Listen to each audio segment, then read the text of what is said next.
네, 보신 것처럼 밤사이 충청 지역에 국지성 호우가 쏟아지면서 피해가 속출했습니다. 충남 부여에는 시간당 110mm의 호우가 쏟아지면서 23년 만에 가장 강한 비로 기록됐는데요. 내일은 정체 전선이 활성화하면서 중부지방부터 강한 비가 내릴 것으로 보이는 만큼 추가 피해가 우려됩니다. 취재기자와 함께 호우 현황과 전망 자세히 알아보겠습니다. 문화생활과학부 정혜용 기자 나와 있습니다. 어서 오십시오. 네, 안녕하세요. 네. 자, 밤사이 충남 지역에 폭우가 내리면서 비 피해가 발생했는데 이 가운데서도 기록적인 호우가 내린 곳이 있다고요? 네, 맞습니다. 충남 부여 지역인데요. 오늘 새벽 2시쯤 시간당 110.6mm의 물폭탄이 쏟아지면서 지역 관측사상 역대 2위로 기록이 됐습니다. 네. 이번 비는 역대 1위였던 1999년 시간당 116mm 이후에 23년 만에 가장 강한 수준의 비였습니다. 충남 지역의 비는 이 저기압이 유입되면서 내린 비였는데 그럼에도 불구하고 강한 비가 내렸던 이유는 이 북쪽의 찬 공기와 남쪽의 더운 공기로 인한 기단 차이 때문이었습니다. 예. 레이더 영상 준비했는데 한번 보시죠. 네. 지금 보시는 레이더 영상이 오늘 새벽 2시의 영상입니다.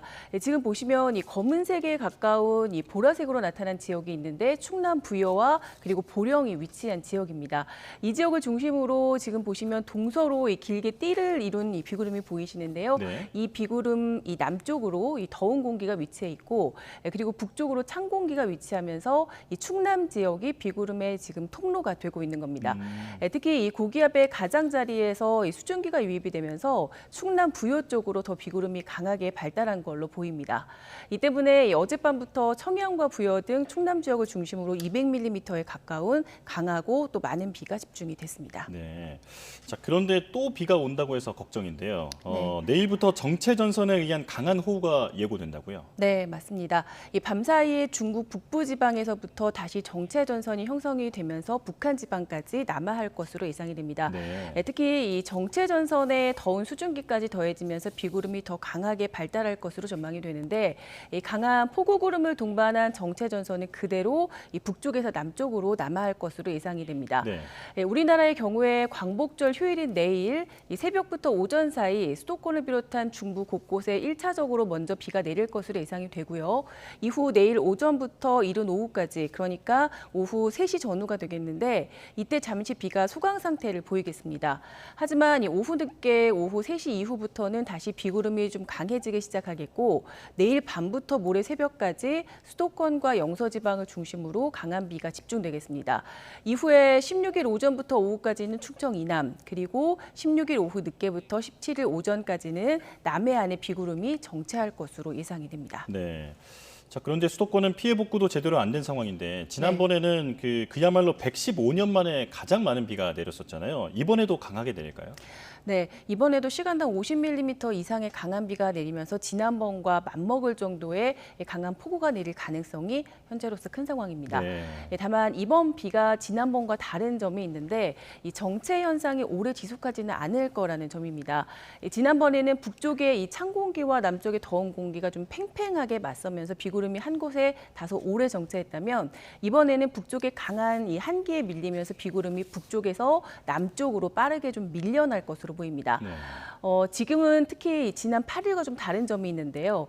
지난 8일에는 북동쪽의 한반도 주변 기압계를 좀 정체하게 만드는 블로킹 고기압이 존재했다면 네. 지금은 그 블로킹 고기압이 해소되면서 공기가 이 서쪽에서 지금 보시면 동쪽으로 빠져나갈 수 있는 흐름이 만들어진 상태라고 볼 수가 있습니다.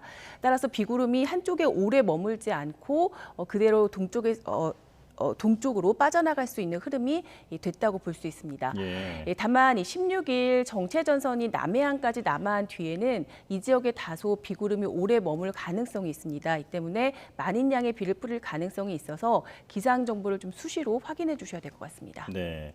한 자리에서 오랫동안 비가 내리는 건 아니다 하더라도 당연히 주의를 해야 할 텐데요. 예상되는 비의 양은 얼마나 됩니까? 네, 일단 내일부터 17일까지 기상청은 최고 150mm 이상의 비를 예보한 상황입니다. 예. 예상되는 지역, 가장 많은 비가 예상되는 지역이 경기 동부와 충청도 그리고 전북, 경북 서부 지역인데요. 이 지역에는 지금 보시는 것처럼 150mm 이상의 많은 비가 내리겠고 서울을 포함한 그 밖의 지역으로도 50에서 많게는 100mm가량의 많은 양의 비가 예상되고 있습니다. 네. 영동과 영남 동해안으로도 최고 60mm 이상의 비가 예상됩니다.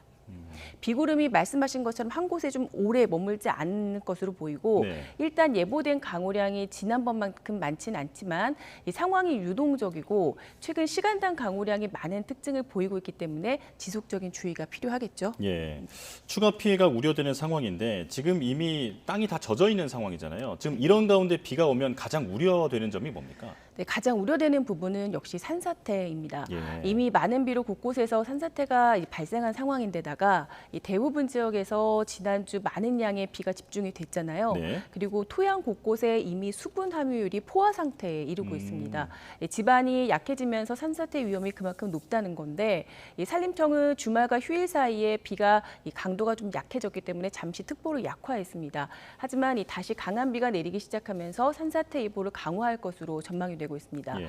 보통 이 산사태 경보 지역의 경우는 토양의 이 수분 함유율이 100%에 이르는 지역이고요. 그리고 산사태 주의보의 경우는 80%에 달하는 곳입니다. 따라서 특보가 내려진다. 그렇다면 적은 양의 비에도 이 산사태가 충분히 일어날 수 있다는 점을 좀 인지를 해주시고요. 주변 대피로와 대피소를 미리 좀 확인을 해두시는 게 좋습니다. 특히 본격적으로 비가 내리기 전이라면 주변 배수로도 확인을 해주시는 게 좋겠고요. 만약 집중호우가 시작됐다. 그렇다면 주변 점검을 위해서 야외로 나가시는 건 무조건 삼가셔야 합니다. 네, 산간 지역 주민분들께서는 특히 주의를 하셔야겠습니다. 네. 자, 이번 정체 전선으로 인한 호우는 언제까지 이어질까요? 네, 일단 이번 주까지는 계속 된다고 보셔야 합니다. 정체 전선이 남북을 좀 오르내리면서 영향을 줄 것으로 예상되기 때문인데요. 내일부터 수요일까지 전국에 비가 내린 뒤에 목요일 잠시 소강 상태를 보이겠지만 금요일 다시 수도권부터 비가 시작되겠고 주말에는 중부와 전북 지방을 중심으로 다시 비가 예보돼 있습니다. 아직 좀 유동적이긴 합니다만 기상청은 이번 주를 지나서 가을 초반까지도 지금과 같은 국지성 호우가 이어질 가능성도 있을 것으로 예상을 하고 있습니다. 길게 이어지는 호우에 산사태와 침수 등 추가 피해가 없도록 좀 철저히 대비를 해주셔야 될 것 같습니다. 네. 자, 지금까지 정혜윤 기자와 함께 호우 상황과 전망 알아봤습니다. 고맙습니다.